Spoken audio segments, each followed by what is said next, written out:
ব্যক্তিগত স্বাধীনতা আছে যাওয়া। আমি এখনো অব্দি চাইনি, শুভেচ্ছা জানাই।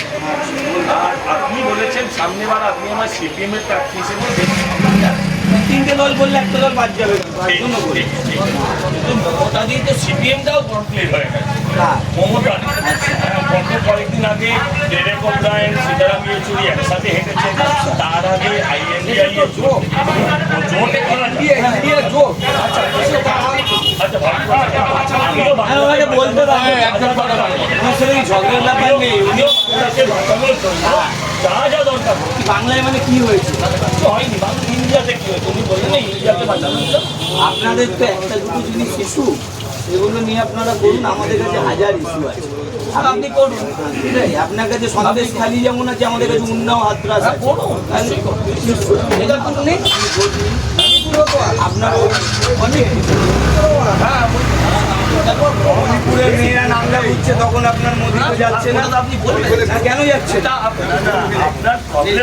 আপনি এখানে দেখেছেন রাস্তাঘাট, জল, আলো, এই ওয়ার্ডের কোনো প্রবলেম দেখলেন? আমি তো আপনার কথা বলিনি, এখন দেখলে নিশ্চয়ই জানাবো। Thank you so much. আপনি ঢুকেছেন কেন? আপনি সারা রাত দিন রাত পড়ে থাকুন, এখানে আপনি মাইনাস। অত্যন্ত এখানে মাইনাস। আমি কি অভদ্র বললাম? আমি আপনাকে অভদ্রের সাথে বললাম?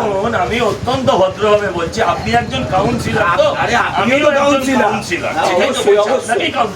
আমি আমাকে এখনো বলিনি, আপনি একজন কাউন্সিলর, আমিও একজন কাউন্সিলর। আপনাকে আমি যেভাবে ভদ্রভাবে কথা বলছি আর আপনি যেভাবে বলছেন, এটা এক্সপেক্টেড না।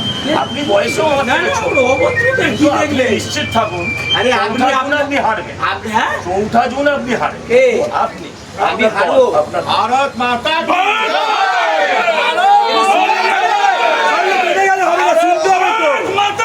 শুনতে হবে তো, শুনতে হবে তো। আপনি যে দলের আপনার সাথে কথা বলছি, আমি বলছি হেরে গেলে আপনাকে দেখা যাবে। আমি আপনাকে বলছি, আপনি বলছেন 14 জুন হেরে গেলে আমার দেখা যাবে কিনা, প্রথমত আর প্রশ্ন নেই।